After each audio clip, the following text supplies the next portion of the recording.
ఇక వీటి మీదకెళ్ళి మన మీద జరిగిన దుష్ప్రచారం, ఎన్నెన్ని మాటలు, ఎన్నెన్ని రకాల దాడులు మన మీద జరిగినాయో ఒక్కసారి గుర్తు చేసుకోండి. ఎన్ని రకాల బద్నాములు పెట్టినరో ఒక్కసారి గుర్తు చేసుకోండి. వాటిని ప్రజలు నమ్మేటట్టు, ఒక అబద్ధాన్ని 100 సార్లు చెప్తే నమ్ముతారన్నట్టు ఒకటే అబద్ధాన్ని తిప్పి తిప్పి ఆ యూట్యూబ్ గొట్టాలలో చెప్పి నెత్తులు ఖరాబ్ చేసి మొత్తానికి మనోళ్ళకు మన మీద అనుమానం వచ్చేటట్టు మొత్తానికి చేసి పెట్టారు. అందుకే మొన్న మనం స్వల్ప తేడాతోని ఓటమి పాలైన. సరే, ఇది కూడా ఒక రకంగా మంచిదే. ఎందుకంటే ప్రజలకు కూడా తెలియాలి. చీకటిని చూస్తేనే కదా వెలుగు విలువ తెలిసేది, గాడిని చూస్తేనే కదా గుర్రం విలువ తెలిసేది, చిట్టినాయుడిని చూస్తేనే కదా కేసీఆర్ విలువ తెలిసేది. అందుకే మంచి జరుగుతున్నది, ఒక రకంగా మనకు చాలా మంచి జరుగుతున్నది. ప్రజలకు కూడా అన్ని విషయాలు తేట పడుతున్నాయి. ఎవరు ఏంది ఏం చెప్పిండు చిట్టినాయుడు, ఏమన్నాడు, మా ఆడబిడ్డలకు చెప్పిండు, కేసీఆర్ ₹1,00,000 ఇస్తుండు, నేను దాన్ని మీదికెళ్ళి తులం బంగారం ఇస్తా అన్నాడు. మరి ఇప్పుడు దగ్గర 4-5 లక్షల లగ్గాలు అయినాయి. ఇచ్చినట్లేడు. తులం బంగారం కాదు కదా, తులం ఇనుము కూడా ఇయ్యడు పక్కా. ఇట్లనే మా ఆడబిడ్డలతో మజాకులు ఆడితే, పరాశకాలు చేస్తే చిట్టినాయుడు ఆ లగ్గాల సంగతి ఎందుకు, నీ లగ్గాలు మా ఆడబిడ్డలే చేస్తారు, ఇది మాత్రం పక్కా అనే మాట నేను విజ్ఞప్తి చేస్తా ఉన్నాను. ఎందుకంటే ఆడబిడ్డలతో పెట్టుకున్నాడు ఎవడు బాగుపడాడు. వాళ్ళకు అబద్ధాలు చెప్పి మోసం చేసినావు. తులం బంగారం ఇస్తా అన్నావు, నెలకు 2,500 ఇస్తా అన్నాడు. ముసలోళ్ళకు 4,000, అత్తకు 4,000, కోడలకు 2,500. మరి అత్తకు 4,000 దిక్కులేదు, కోడలకు 2,500 దిక్కులేదు. ఇంట్లో ఆడపిల్ల ఉంటే చదువుకునే ఆడపిల్ల స్కూటీ అన్నాడు.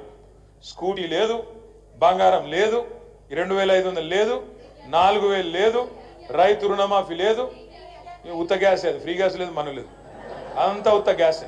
90 లక్షల రేషన్ కార్డులు ఉంటేనట, 90 లక్షల రేషన్ కార్డులు ఉంటేనట 25-30 లక్షలకి ఇచ్చి చేతులు దులుపుకొని ఫ్రీ గ్యాస్ లేదు, మన్ను లేదు. అంటే నేను ఎందుకు చెప్తున్నా అంటే, ఒక్కటంటే ఒక్కటి ఇప్పటి వరకు ఈ 9.5-10 నెలల్లో పనికొచ్చే ఒక్క పని చేసిండ్రా? దయచేసి మీరు ఆలోచించండి. ఇంకొక మాట కూడా నేను అడుగుతా ఉన్నా, ఇది ఎక్కువ కాలం నడవది ఈ డ్రామా. ఏం చేసిండు వాళ్ళు కూడా పాపం. ఏమైందంటే రేవంత్ రెడ్డికి కూడా నిజానికి ఆయన ముఖ్యమంత్రి అయితే ఆయన కూడా అనుకోలేదు, వాస్తవం చెప్పానంటే. నిజంగా చెప్తున్నాను, ఏం ఉత్తుగా చెప్తున్నాను. ఆయన వాళ్ళ దోస్తులకు చెప్పుకుంది, నాకు చెప్పిరు వాళ్ళు. మళ్ళీ ఆయన ఏమనుకున్నంటే, ఇప్పుడు కానీ నేను 2028లో అయితే మెల్లగా, ఇప్పుడు మాత్రం నోటికి వచ్చింది ఏది పడితే చెప్పాలనుకున్నాడు చెప్పిండు. ఎవ్వరు ఏది అడుగుతా చెప్పుకుంటాడు. మా తమ్ముడు వీరేందర్ అన్నాడు, ఏం చెప్పిండు, ఇప్పుడు దళిత పిల్లలు, గిరిజన పిల్లలు 10వ తరగతి చదివి పాస్ అయితే 5,000, 10,000, 12వ తరగతి పాస్ అయితే 15,000, డిగ్రీ పాస్ అయితే 25,000, పోస్ట్ గ్రాడ్యుయేషన్ పూర్తి చేస్తే 1,00,000, పిహెచ్డి చేస్తే 5 లక్షలు.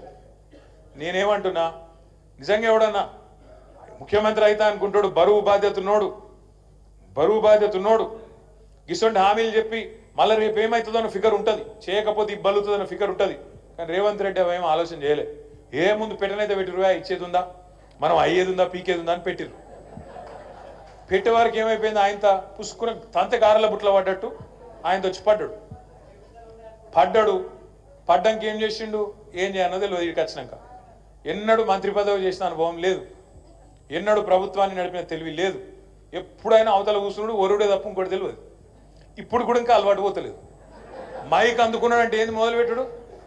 ఇదివరకు ఏం చేస్తుండే, లాగుల తొండలు పంపుతా, ఏంది గుడ్లు వీకి గోటీలు ఆడతా. ఇప్పటికి కూడా గవే దిక్కుమాలిన మాటలు, గవే దిక్కుమాలిన కథలు. ప్రభుత్వాన్ని నడుపుడు అంటే డైలాగులు కొట్టినంత ఈజీ కాదు, పంచ్ డైలాగులు కొట్టినంత ఈజీ కాదు. లాగుల తొండలు దొరబెడతా,